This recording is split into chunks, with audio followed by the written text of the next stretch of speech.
আজ বহু বছর পর আমার পরিচিত মানুষটার সামনাসামনি বসে আছি চলন্ত ট্রেনের ভেতর। ভাবতেই পারিনি আর কখনো তার সাথে দেখা হবে। পরিচিত বললেও ভুল হবে, সে ছিল আমার খুব আপন। যাকে ছাড়া এক মুহূর্ত আমার চলতো না।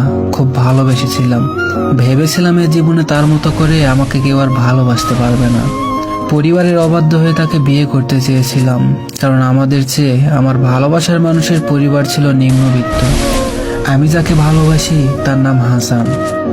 ঢাকা বিশ্ববিদ্যালয়ে অধ্যয়নরত অবস্থায় হাসানের সাথে খুব ভালো একটা সম্পর্ক হয় আমার। হাসান খুব মেধাবী হওয়ায় ঢাকা বিশ্ববিদ্যালয়ে চান্স পায়। কোনো রকম টিউশনি করে নিজের লেখাপড়ার খরচ চালাইতো হাসান। আমার সাথে প্রথমে বন্ধুত্ব, তারপর আস্তে আস্তে ভালোবাসায় পরিণত হয় দুজনের সম্পর্ক। আমার পরিবার সচ্ছল ছিল, আমি যখন যা চাইতাম সব কিছুই পেয়েছি। আমার খরচের চেয়ে বেশি টাকা আমি নিতাম আমার বাবার কাছে থেকে, যা থেকে হাসানকে দিতাম।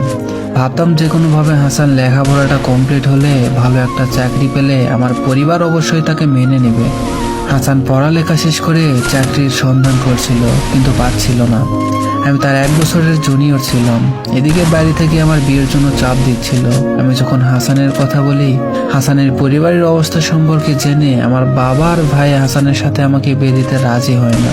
আমি যাকে এতটা ভালোবাসি, যাকে ছাড়া আমার বেঁচে থাকা অসম্ভব মনে হয়, তাকে ছাড়া অন্য কাউকে বিয়ে করা আমার পক্ষে সম্ভব ছিল না। আমি পালিয়ে যাবার সিদ্ধান্ত নেই। হাসান প্রথমে রাজি না হলেও পরে রাজি হয়। তার রাজি না হওয়ার কারণ, আমার বাবা ভাইয়াকে সে খুব ভয় পেত যদি তার কোনো ক্ষতি করত। আমি সেদিন পালিয়ে যাওয়ার সিদ্ধান্ত নিয়েছিলাম। সেদিন হাসান আমাকে ফোন করে জানিয়ে দিল তার বাবা খুব অসুস্থ, আসতে পারবে না।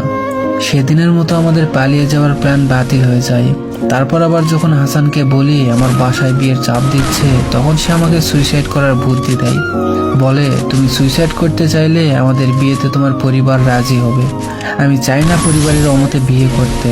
তার কথা মতো আমি ফ্যানের সাথে ওড়না দিয়ে ফাঁস নিতে প্রস্তুতি নিয়ে আশেপাশে দেখি কেউ আমাকে দেখে কিনা। আমি চাচ্ছিলাম কেউ আমাকে দেখুক। তখনই আমার বড় ভাই আমাকে দেখে ফেলে আর দৌড়ে এসে আমাকে বাধা দেয়। আমি তাদেরকে বলি, কদিন আর বাধা দিবে, আজ না হোক কাল ঠিকই হাসানের জন্য আত্মহত্যা করব। রাতে আমার পরিবারের সবাই বসে সিদ্ধান্ত নেয় হাসানের সাথে বিয়ে দিবে। হাসানের বাবাকে বিয়ের প্রস্তাব নিয়ে আসতে বলে। সেদিন আমি খুব খুশি হয়েছিলাম, ভেবেছিলাম আজকে আমার জীবনের সবচেয়ে বড় পাওয়া। হাসান তার বাবাকে নিয়ে আমাদের বাড়িতে আসে, বিয়ে পাকাপাকি করে। 1 মাস পরেই বিয়ে। আমার যেন সময় যাচ্ছিল না। এর মধ্যে একটা কাজে আমি ঢাকায় আসি, একটা বান্ধবীর বাসায় রাতে থাকি। বান্ধবীর বাসায় সেদিন তার বাবা মা ছিল না। ভেবেছিলাম রাতটা থেকে সকালে চলে আসব, কিন্তু সেই রাতেই বান্ধবীর ভাই তার বন্ধুকে নিয়ে বাসায় চলে আসে। বান্ধবীর ভাই চাকরি করতো চিটাগাং। আমি জানতাম তার ভাইয়া অন্যখানে থাকে, তাই তাদের বাসায় থেকেছি। বান্ধবীর ভাই বন্ধুকে নিয়ে বাসায় এসে যখন আমাকে দেখে, আমি কিছুটা বিচলিত হই, কিন্তু তখন চলে আসার কোনো উপায় ছিল না। রাত প্রায় 10টা বাজে। বান্ধবী বলে, ভয় পাস কেন? ভাইয়া তার বন্ধুকে নিয়ে অন্য রুমে থাকবে আর আমরা থাকবো আমাদের রুমে। তারপর মাঝরাতে আমার উপর ঝাঁপিয়ে পড়ে সেই 2 নরপশু। আমি আত্মচিৎকার করে বান্ধবীকে বারবার ডাকি। বান্ধবী সুমির চিৎকার শোনা যায় অন্য রুমে। সে বলছে, ভাই আমার বান্ধবীর সর্বনাশ করিস না। বুঝতে পারি সুমিকে অন্য রুমে আটকে রেখে এই 2 নরপশু আমার উপর ঝাঁপিয়ে পড়েছে। নিজেকে রক্ষা করতে পারিনি। ধর্ষিতা হয়ে চুপ করে থাকার মেয়ে নয় আমি। যেমন জঘন্য কাজ করেছে আমার সাথে, আমি চেয়েছিলাম তাদের শাস্তি হোক। আমার ভালোবাসার মানুষ হাসানকে কল করে আমার কাছে আসতে বলি। সে আমার কাছে আসে, তাকে সব বিস্তারিত বলি আর বলি থানায় গিয়ে মামলা করব। হাসান আমাকে কোনো রকম বুঝিয়ে সুজিয়ে বাড়িতে নিয়ে আসে। বলে, কাউকে বলবে না, তাহলে আমার পরিবার তোমাকে মেনে নেবে না। তার মুখের দিকে চেয়ে সবকিছু ধামাচাপা দিয়ে সহ্য করতে থাকি। আমি চাই না ভালোবাসার মানুষকে হারাতে, কিন্তু 7 দিন পর যখন শুনি হাসান আমাকে বিয়ে করবে না বলে তার বাবা মাকে বলে দিয়েছে, আমার পৃথিবীটা যেন অন্ধকার হয়ে যায়। কেন বিয়ে করবে না সে কথা হাসান আমার পরিবারকে বলে না। আমিও আর বলতে পারিনি আমি ধর্ষিতা বলে হাসান আমাকে বিয়ে করবে না। শুধু তার সাথে একবার সামনাসামনি দেখা করতে চেয়েছিলাম, সে আমার সাথে দেখা করেনি।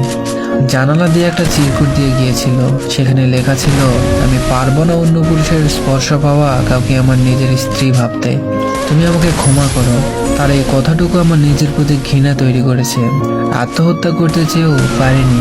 কেন আত্মহত্যা করতে যাব?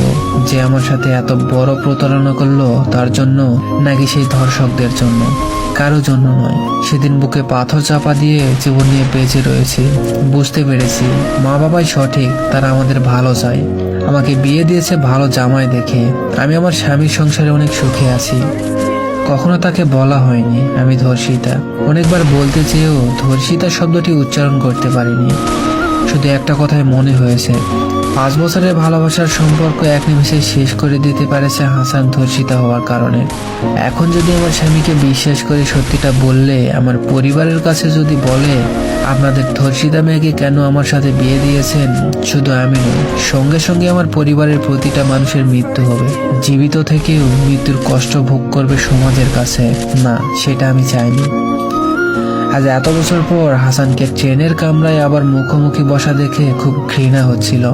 আবার জানতে ইচ্ছে করছিল, যদি বিয়ে না করতে পারতে তাহলে আমাকে ধর্ষকদের বিরুদ্ধে মামলা করতে কেন বাধা দিয়েছিলে?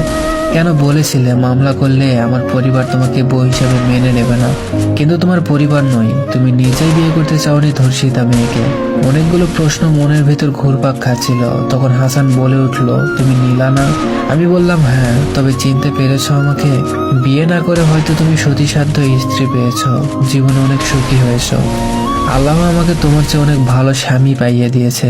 হাসান নত মস্তিষ্কে আমার কাছে আবারও ক্ষমা চেয়ে বলল, আমি খুব অন্যায় করেছি। এ পর্যন্ত আমি অনেক অনুতপ্ত তোমাকে বিয়ে না করে। যাকে বিয়ে করেছিলাম, বিয়ের পর শুনেছি বিয়ের আগে সে অনেক ছেলের সাথে রাত কাটিয়েছে। ডিভোর্স দিয়ে দেই তাকে। তারপর বিয়ে করি আরেকজনকে।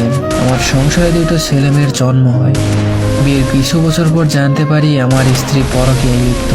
বাচ্চাদের মুখের দিকে তাকিয়ে সবকিছু সহ্য করে সংসার করে যাচ্ছে। তুমি ধর্ষিত হয়েছিলে, এতে তোমার কোনো দোষ ছিল না। আমি যাদেরকে দেখে শুনে বিয়ে করলাম তাদের কাছে আমি নিজেই প্রতারিত হলাম।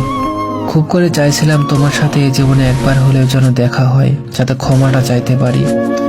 হাসান আমার কাছে ক্ষমা চাইলো। আমি কি পারবো তাকে ক্ষমা করতে? কিছু ক্ষত তো আছে, যা কখনো সুখবার নয়।